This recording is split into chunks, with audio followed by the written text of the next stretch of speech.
New developments out of Iran this morning. The U.S. is waiting for a response from Iran on a proposal aimed at ending the war. Now, this comes as both sides continue exchanging fire near the Strait of Hormuz. On Friday, the U.S. says its forces, so our forces, fired on 2 Iran-flagged oil tankers to stop them from docking at an Iranian port, as it was allegedly trying to bypass the blockade. The U.S. officials say the ceasefire is still holding. Reality shows that it is not.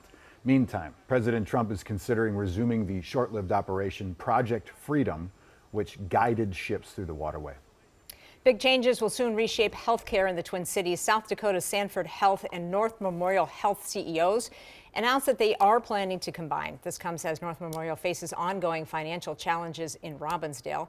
Sanford tried to acquire M Health Fairview in 2023, but that was called off due to a lack of support from the U of M and concerns about increased costs for patients. People still need care. They still don't have insurance, or they can't afford their deductibles.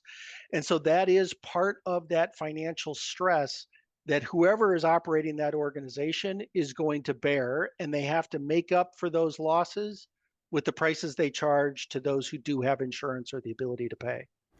Sanford has substantial private funding and says it plans to invest $600 million into the Robbinsdale Hospital and double the size of North Memorial's new Maple Grove campus. Wow, that's a big deal. If you're heading to the West Metro for Mother's Day or the fishing opener, better plan for delays. Highway 12 is closed in both directions between Wayzata and Minnetonka from Central Avenue to 494. That's until Monday at 5 o'clock in the morning. Drivers, you're going to want to use 494, 55, and County Road 101 as a detour.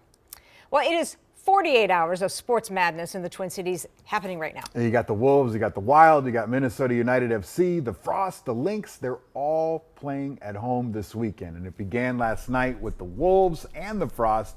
It continues tonight with the Wild and the Lynx. If that's not enough for you, the Wolves and Spurs meet in Game 4 tomorrow night at Target Center. They got work to do. Minnesota sports fans are all in right now. One even driving nearly 4 hours from Sioux Falls, South Dakota, to catch both a Wolves and then a Wild game today. We've been through some hard years with a lot of them, so you gotta go to the things, when we actually do good, and I'm very, very proud of these 2 teams this year. Yeah, I think collectively everyone's proud. He didn't seem too excited, though. Well, he's nervous. He's a Minnesota sports fan. All right. Well, the Minneapolis Downtown Council says it's a huge economic weekend for the city for sure. They estimate each Wolves playoff game, it generates a couple $1 million in local economic activity. Well, it is here, the 78th annual Governor's Fishing Opener underway, and it's happening in Stillwater this year. Festivities kicked off early last night with a community celebration and music from Minnesota band Free Fallin'.